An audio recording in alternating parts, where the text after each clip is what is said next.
pour sortir de la pauvreté? 1. La fourmi nous enseigne qu'il faut travailler. La fourmi nous enseigne qu'il faut être sage. La fourmi nous enseigne qu'il faut travailler sans être poussé par un chef. La fourmi nous enseigne qu'il faut préparer le futur dans le présent. La fourmi nous enseigne qu'il faut investir aujourd'hui pour avoir demain. La fourmi nous enseigne qu'il ne faut pas dormir tant que tu n'as pas préparé le futur. Nous allons à l'école pour être riches, mais il n'y a pas le cours de la richesse. Et on va t'apprendre les Nils dont tu n'auras même pas besoin pour être riche. Beaucoup d'écoles sont des écoles pour être des professeurs, mais pas pour devenir riches. Parce qu'on remplit les gens la tête des choses dont ils n'auront pas besoin. Est-ce que moi j'aurai besoin des abscisses et des cosinus dans ma vie? Vous allez m'apprendre ça. Depuis que j'ai fini les humanités, même pas un seul jour dans la vie, j'ai eu un problème de cosinus et de tangentes. Pourquoi vous m'avez appris ça vraiment? Professeur, tu dois me dire pourquoi tu m'as appris ça. Que faire pour sortir de la pauvreté? Voici un passage. Proverbe 6, versets 6 à 11. Va vers la fourmi paresseuse. Considère ses voies et deviens sage. Elle n'a ni chef, ni inspecteur, ni maître. Elle prépare en été sa nourriture. Elle amasse pendant la moisson de quoi manger. Paresseux, jusqu'à quand seras-tu couché? Quand te lèveras-tu de ton sommeil? Un peu de sommeil, un peu d'assoupissement, un peu croiser les mains pour dormir, et la pauvreté te surprendra comme un rôdeur et la disette comme un homme en armes. Nous voyons que lorsque Dieu veut enseigner Proverbe 6, c'est Proverbe 6, j'ai donné le bon verset? Ok.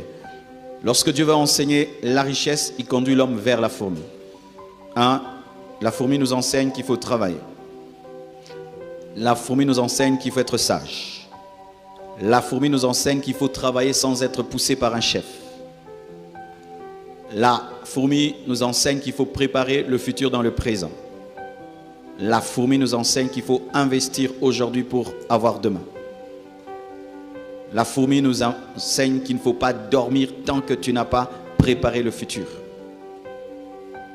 Et là, si vraiment une fourmi peut nous enseigner, c'est extraordinaire. Si tu veux devenir riche, il faut travailler. Si tu veux devenir riche, tu dois te former.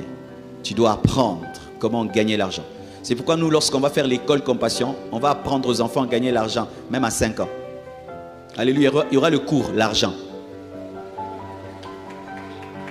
Sincèrement, nous étudions pour être riches, n'est-ce pas, non? N'est-ce pas? Mais on ne donne pas le cours de la richesse à l'école, ça n'a pas de sens. Nous allons à l'école pour être riches, mais il n'y a pas le cours de la richesse. Et on va t'apprendre les Nils dont tu n'auras même pas besoin pour être riche. Beaucoup d'écoles sont des écoles pour être des professeurs, mais pas pour devenir riches. Parce qu'on remplit les gens la tête des choses dont ils n'auront pas besoin. Est-ce que moi j'aurai besoin des abscisses et des cosinus dans ma vie? Vous allez m'apprendre ça. Depuis que j'ai fini les humanités, même pas un seul jour dans la vie, j'ai eu un problème de cosinus et de tangentes. Pourquoi vous m'avez appris ça vraiment? Professeur, tu dois me dire pourquoi tu m'as appris ça. Il fallait donner de tels cours aux gens qui veulent devenir des professeurs en mathématiques, qui veulent envoyer des navettes spatiaux.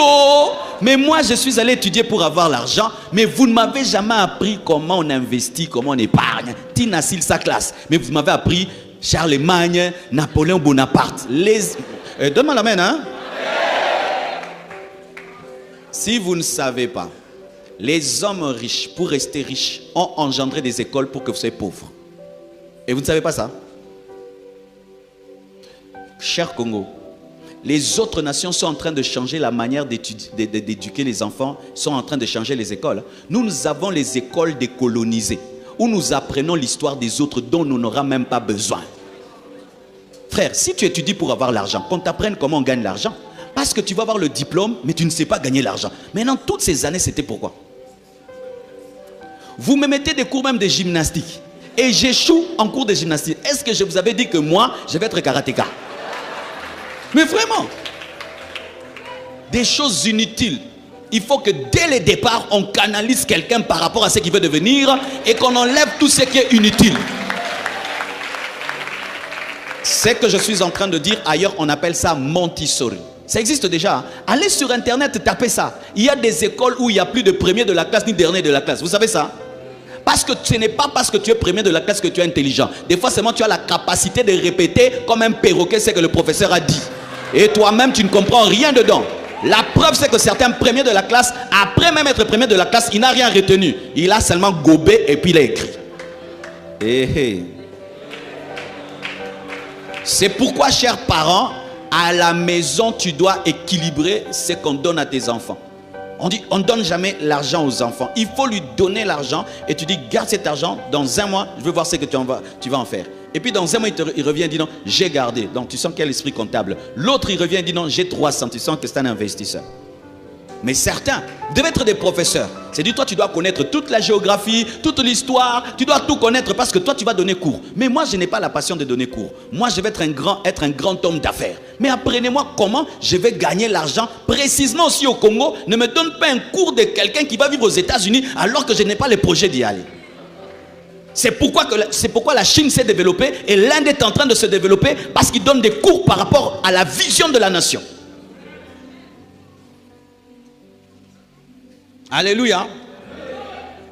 Donc, chers frères et sœurs, il faut que tu te formes par rapport à l'argent. Et si tu n'en as jamais reçu, il y a des livres, il y a des cours, même sur Internet, sur YouTube, qui apprennent comment tu peux devenir riche.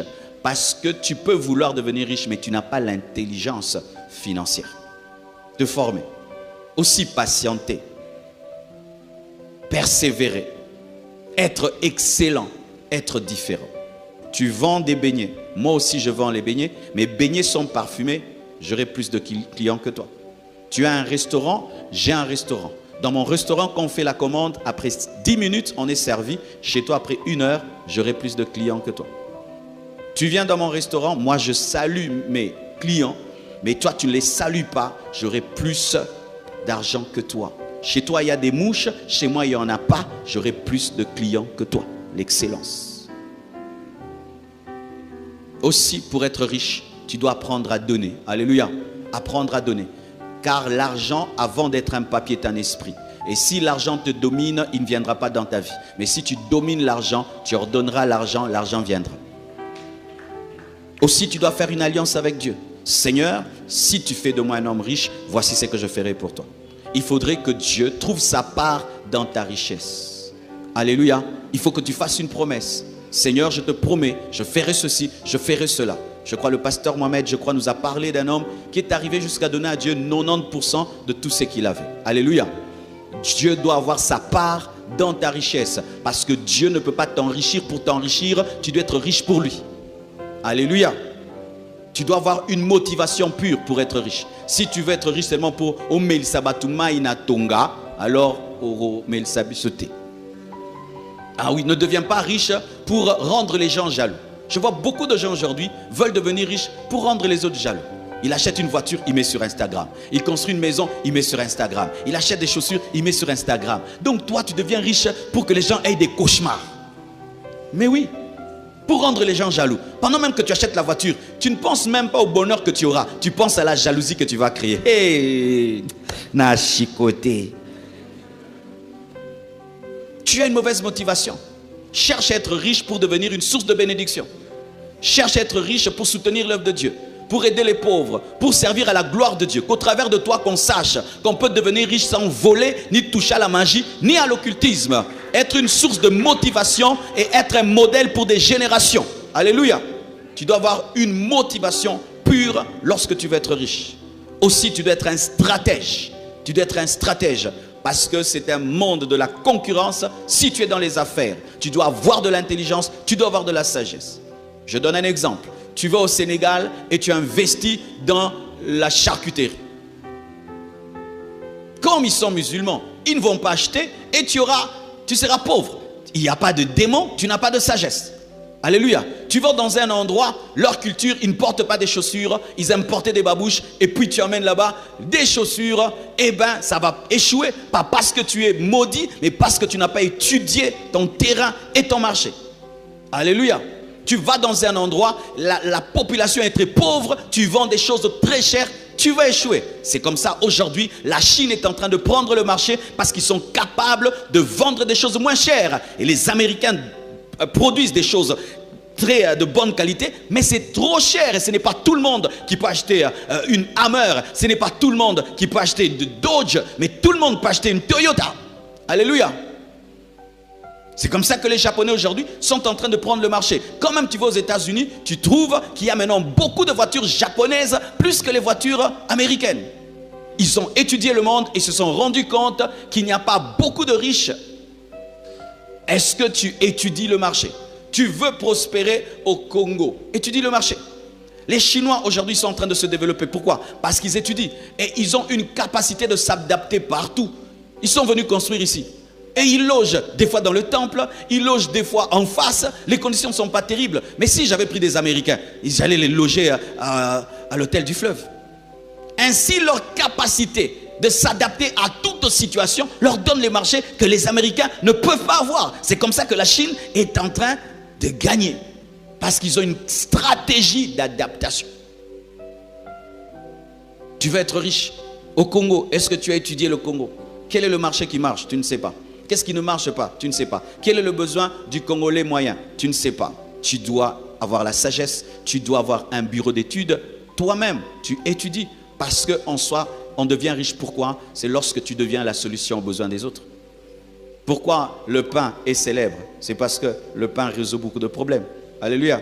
Je peux le manger avec la viande, je peux le manger avec du beurre, je peux le manger sans rien, je peux le manger au déjeuner, je peux le manger au dîner, je peux le manger au souper. C'est pourquoi le pain est célèbre, parce qu'il résout beaucoup de problèmes.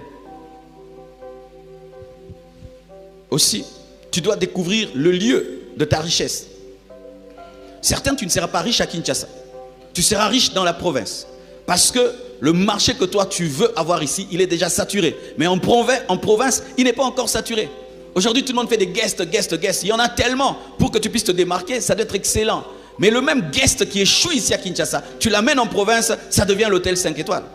J'étais dans une province, on m'emmène dans leur meilleur hôtel. Non, le meilleur hôtel, mais Nazan 4. Quand tu veux te laver, tu dois téléphoner. Mayamoto. Et puis on t'amène un seau. Quand on te donne le shawarma, c'est le plat le plus terrible. Tu amènes ce que tu fais ici. Ici, c'est moyen. Là-bas, ce serait extraordinaire. Le problème, c'est que les Kinois, ils aiment tellement Kinshasa qu'ils meurent pauvres à Kinshasa. Banakin, alléluia. Banakin, alléluia. Dégagez d'ici, à la Mwanda. Dégagez d'ici, à la Chikapa, à Bwende. Dégagez d'ici. Tu es pauvre dans la capitale. Kinois, mais pauvre. Mais en province, la connaissance que tu as, là-bas, tu seras un leader. Ici, tu es dilué. Parce qu'il y a beaucoup de gens comme toi et plus que toi. Vous êtes très attachés. Le jour que je suis allé à Kolwezi pour la première fois, j'ai rencontré un homme de Dieu. Waouh! Il fait un travail extraordinaire. J'ai dit, tu sais que tu dépasses même nous les Kinois qui sont là-bas. Il a une église, il a construit, il a des affaires, il a un guest. J'ai dit, mais waouh! Tu es à Kolwezi. Et ce n'était pas quand le Kolwezi est devenu Kolwezi. Avant même qu'il y ait le boom. Mais là-bas, il vivait mieux qu'un Kinois. Tu sais qu'il y a des gens qui sont à Goma qui vivent mieux que toi. Il y a des gens qui sont à Bukavu qui vivent mieux que toi. Je ne veux pas te parler de l'Europe. Il y a des gens qui sont dans les provinces qui vivent mieux que toi. Matadi, à Boma, mieux que toi. Va à Mwanda. Comme là, on va aller à Mwanda. Viens seulement en voyage missionnaire, mais tu as la paix terrain. Mais oui, à Mwanda, tu peux acheter une parcelle à $1000. À Mwanda, à $1000, tu achètes une parcelle. C'est que tu utilises pour acheter un téléphone. Tu peux avoir une parcelle à Mwanda. Qui va aller à Mwanda? Mais oui. Les maisons ne coûtent pas cher là-bas. C'est que tu dépenses ici $500. Là-bas, tu as $500 par mois. Mais c'est extraordinaire. Au Burundi, d'où je viens. Waouh! Un étudiant qui a $100 à la fin du mois. Mais c'est extraordinaire. Il est chef là-bas. $100 à la fin du mois au Burundi. Un étudiant. Mais il est chef. Mais tu vois, tu dépenses tous les jours $100. Tu veux seulement aller en Europe. Va au Burundi. Si tu gagnes l'argent ici et tu le dépenses au Burundi, c'est extraordinaire. L'intelligence, la sagesse. Ton problème, c'est que tu veux être riche, mais tu n'es pas au lieu où tu dois être riche. C'est seulement à Golgotha que Jésus-Christ doit mourir. Alléluia. Certains, vous n'êtes pas seulement à l'endroit, vous n'êtes pas au lieu. Aussi, tu dois accepter la direction du Saint-Esprit. Parce que c'est le Saint-Esprit qui sait là où tu vas t'enrichir. Si aujourd'hui il est païen, pour faire des affaires et devenir des milliardaires. Il se connecte au démon pour connaître l'affaire qu'il doit faire. Toi, le chrétien, tu dois te connecter au Saint-Esprit. Ce n'est pas parce que tu es dans les affaires que tu ne dois pas écouter Dieu. Les pasteurs seulement écoutent Dieu. Non, les hommes d'affaires aussi doivent écouter Dieu. Tu peux avoir la révélation de l'affaire du siècle. Tu sens vraiment que cette affaire, et tu es le pionnier. Lorsque les autres viennent, tu as déjà maximisé. Écoutez aussi le Saint-Esprit dans le domaine des affaires. Le problème, c'est que souvent, les Congolais, nous ne sommes que dans l'imitation. Nous attendons que les autres fassent et puis tout le monde fait. Cabine, cabine, cabine, cabine, cabine, cabine. Si quelqu'un commence à côté là, billard, billard, billard, billard, billard, billard. Maintenant, c'est quoi bar avec télévision qui montre Barcelone-Real. Tout le monde Barcelone-Real, télévision, télévision, bar avec télévision. Tout le monde commence à faire des bars là, en hauteur là. Vous appelez ça quoi? Sous les balcons, des choses comme ça là. Tout le monde, des bars en hauteur, en hauteur, en hauteur. Guest house, tout le monde, guest house, guest house. Moto, tout le monde moto. On n'a même plus d'endroit pour passer. On est dans les copies, dans l'imitation, au lieu d'être dans l'innovation. Le Saint-Esprit qui donne des nouvelles prédications, il donne aussi des affaires. Alléluia. Écoutez aussi le Saint-Esprit dans ce domaine-là. Et n'oublie pas que toute richesse que Dieu te donne ne doit pas prendre la place de Dieu. Dieu doit demeurer au centre de ta vie. Et s'il demeure au centre de ta vie, il t'élèvera et t'élèvera encore. Acclamons le Seigneur.